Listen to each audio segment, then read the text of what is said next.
Gurugram, the fastest growing city of India. क्या आप जानते हैं इसका एक शानदार इतिहास है। महाभारत के समय ये गुरु का गांव पांडवों के द्वारा उनके गुरु द्रोण को गिफ्ट के रूप में मिला। तभी इसका नाम गुरु गांव यानी गुरु का गांव या फिर आज शब्दों में गुड़गांव प्रचलित हुआ। गुड़गांव की हिस्ट्री को समझने के लिए हम इसे सिंप्लीफाई तरीके से दो वर्टिकल में बांटते हैं, सन 2000 से पहले और सन 2000 के बाद। आज़ादी हमें 15 अगस्त 1947 को मिली और गुड़गांव का जन्म एज ए डिस्ट्रिक्ट 15 अगस्त 1979 को हुआ। तो ये जो जर्नी है देश की आज़ादी और गुड़गांव के डिस्ट्रिक्ट बनने की आज़ादी, इसके दौरान गुड़गांव का जो मेन इकोनॉमिक काम था वो एग्रीकल्चर ही था। यहाँ की जमीन शायद उतनी फर्टाइल नहीं थी कि यहाँ बहुत तेजी से एग्रीकल्चर भी विकास कर पाता। तो गुड़गांव कहीं भी देश के नक्शे में उस तरह से प्रचलित नहीं था या नहीं दिखाई दिया जिस तरह से दिखना चाहिए था। एक बार डिस्ट्रिक्ट बनने के बाद जो यहाँ सबसे बड़ा गेम चेंजर हुआ वो ऑटोमोटिव सेक्टर की इंडस्ट्रीज की वजह से हुआ। 1981 में मारुति जो गवर्नमेंट ऑफ इंडिया का इनिशिएटिव था जिसमें वो मेजर स्टेक होल्डर थे, उसने गुड़गांव में अपने कदम रखे और उसके साथ दुनिया भर की ऑटोमोटिव कंपनियां गुड़गांव की तरफ देखने लगी। 1986 में लगभग 4.5 बिलियन डॉलर की इकोनॉमी के साथ हीरो ग्रुप ने भी अपनी इन्वेस्टमेंट गुड़गांव में शुरू करी। तो 4 व्हीलर्स का किंग और 2 व्हीलर्स का किंग, ये दोनों जब गुड़गांव में सेट हुए तो इसके साथ ऑर्गेनिकली इनसे जुड़ी हुई सारी इंडस्ट्री आई और इंडस्ट्रियल रेवोल्यूशन गुड़गांव में तेजी से गति पाने लगा। गुड़गांव की पहचान एक ऐसे शहर के रूप में होने लगी जहां इंडस्ट्री सेटअप करना और उनको आगे बढ़ाना और चलाना लॉ एंड ऑर्डर के हिसाब से भी अच्छा था और स्ट्रेटेजिकली भी अच्छा था, क्योंकि गुड़गांव की ज्योग्राफी में जो तो सबसे मेन इम्पोर्टेंट पॉइंट थे, एक यहाँ दिल्ली कैपिटलिज्म के साथ लगता हुआ था और दूसरा एयरपोर्ट कनेक्टिविटी जो दिल्ली हरियाणा के बॉर्डर पर थी, वो दोनों गुड़गांव के स्ट्रेटेजिकल लोकेशन को प्रूव करती थी। तो टेक्निकली अगर हम देखें तो गुड़गांव के पास अब हर वो चीज़ थी जो उसे आगे बढ़ाने में मदद कर रही थी। पूरे हिंदुस्तान का, पूरी दुनिया का ध्यान गुड़गांव की तरफ आकर्षित होने लगा और गुड़गांव ने एक अपने विकास की नई ऊंचाइयों को छूने की तैयारी कर ली। एक पूरी फाउंडेशन इंडस्ट्रियल रेवोल्यूशन ने यहाँ तैयार कर दी कि गुड़गांव अब अपने नेक्स्ट फेज में जाने को तैयार। तो जैसा कि मैंने पहले बताया कि गुड़गांव सन 2000 से पहले एग्रीकल्चर रेवोल्यूशन और फिर इंडस्ट्रियल रेवोल्यूशन से आगे बढ़ रहा था। सन 2000 के आसपास फिर दुनिया का सबसे बड़ा ध्यान जिस इंडस्ट्री में खींचा वो था आईटी रेवोल्यूशन, सर्विस सेक्टर, जो इससे पहले कहीं इंडिया में अपने शैशव अवस्था में था या अपने शुरुआती स्टेज पे था, वो अब वर्ल्ड वाइड एकदम तेजी से ग्रो होने लगा। और आईटी रेवोल्यूशन क्योंकि 1991 में ग्लोबलाइजेशन हुआ था, उसके बाद इस आईटी रेवोल्यूशन के आने के बाद गुड़गांव की छवि एक मैच्योर सिटी के रूप में उभरने लगी, जहां इंटरनेशनल एक्सपोजर था, जहां पर लोग इजी ट्रेवल करने लगे थे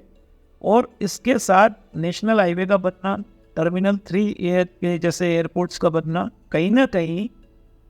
गुड़गांव को गुरुग्राम की शेप दे रहा था, जो 2016 में शहर का नाम चेंज भी हुआ। जब डेवलपमेंट होने लगी तो गवर्नमेंट ऑफ हरियाणा ने सेक्टोरियल डेवलपमेंट पर अपना ध्यान फोकस किया और इन्हीं के साथ साथ क्योंकि एस्पिरेशंस बढ़ रही थी, युवा पीढ़ी सामने आ रही थी और सर्विस सेक्टर ग्रो कर रहा था और वो वर्ल्ड ट्रेवल कर रहे थे, तो साथ साथ प्राइवेट बिल्डर्स भी इस शहर की तरफ रुख करने लगे। Delhi land and finance limited यानी DLF, यूनिटेक, अंसन्स, BPTP, स्पेस और इनके जैसे 25 से 30 बिल्डर गुड़गांव की डेवलपमेंट में अपनी भूमिका अदा करने लगे। Ambience mall, DLF Galleria market या सेंट्रल बिजनेस डिस्ट्रिक्ट के रूप में उभरता हुआ MG रोड, ये सब गुड़गांव को एक नई पहचान, एक नया आयाम देने के लिए तैयार थे। और इन सभी के साथ साथ गुड़गांव जो हिंदुस्तान का माइंडसेट हॉरिजॉन्टल डेवलपमेंट की तरफ देखता था, वर्टिकल डेवलपमेंट को चाहने लगा, जहां स्काई स्क्रैपर्स बनने लगे, एक नेक्स्ट लीग की सोसाइटीज डेवलप हुई और लोगों को ये समझ में आया कि इस शहर में हर वो पोटेंशियल है जो इसको मिलेनियम सिटी की तरफ ले जा रहा है। गुरुग्राम के फ्यूचर को अगर आज आप देखना चाहें तो 2031 का मास्टर प्लान भी आप उठा लेंगे तो यहाँ की इंफ्रास्ट्रक्चरल डेवलपमेंट आपको चारों तरफ दिखने लगेगी। गुड़गांव को आज हम सेक्टर्स नहीं, एरिया या जोन में डिवाइड करके अगर समझें तो आप ये समझिए इस एक सिटी के अंदर 5-6 मिनी सिटीज़ बन रही हैं। एक ओल्ड गुड़गांव, दूसरा द्वारका एक्सप्रेसवे, तीसरा न्यू गुड़गांव, चौथा SPR रोड उसके आसपास की कनेक्टिविटी, पांचवा साउथ गुड़गांव जो सोना को कनेक्ट करता है, छठा गोल्फ कोर्स एक्सटेंशन रोड और सातवां और सबसे इम्पोर्टेंट गोल्फ कोर्स रोड जो गुरुग्राम को पूरे इंडिया के मैप पर लेके आता है। आप लगातार देखें बाइक पैटर्न एकदम से नई जनरेशन के बदल रहे हैं, कंज्यूमर बिहेवियर चेंज हो रहा है और इसके साथ साथ उनकी एस्पिरेशंस अब उस जिस तरह से बढ़ रही है, तो गुड़गांव केवल अकेला ऐसा शहर है जो इस समय वही रिपीट कर रहा है जो कभी हिंदुस्तान की कमर्शियल कैपिटल मुंबई ने किया था। ये अकेला ऐसा शहर है जिसमें वो दम है कि ये राम हिंदुस्तान की अगली कमर्शियल कैपिटल बन जाए तो कोई बड़ी बात नहीं है। मेरा मानना केवल ये है कि गवर्नमेंट जिस तरह की स्कीम्स यहाँ प्रमोट कर रही है, जैसे अफोर्डेबल हाउसिंग, दीनदयाल जन आवास योजना या फिर ऐसी छोटी छोटी प्लॉटिंग या फार्म हाउस कल्चर जो इस शहर के लगभग हर इंसान को बाइंग कैपेसिटी देती है अपना घर लेने के लिए। यहाँ पर फ्लोटिंग क्राउड बहुत ज़्यादा है, पूरी दुनिया से लोग यहाँ आ रहे हैं और इस शहर की डेवलपमेंट में जो सबसे बड़ा मील का पत्थर साबित होने जा रहा है वो ये है कि इसमें हर तरह के बाइंग के लिए अपॉर्चुनिटीज़ है। यहाँ कैश रिच बायर भी गुड़गांव की तरफ देखता है, कॉरपोरेट क्लाइंट भी गुड़गांव में अपना आशियाना बनाना चाहता है, आसपास के सब छोटे बड़े शहरों से आने वाले लोग भी गुरुग्राम में कहीं ना कहीं अपना एक लैंड या अपना एक फ्लैट लेना चाहते हैं। जितने भी NRI और एक्सपर्ट्स हैं वो क्योंकि यहाँ का लॉ एंड ऑर्डर स्ट्रॉन्ग है as compare to other cities और यहाँ की ईज़ ऑफ लाइफ की वजह से इस शहर की तरफ बड़ी शिद्दत से देख रहे हैं।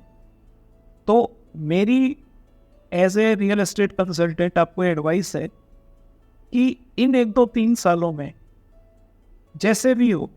इस शहर में कहीं ना कहीं किसी न किसी रूप में अपनी प्रेजेंस बना लें, चाहे तो बिजनेस के पर्पस से,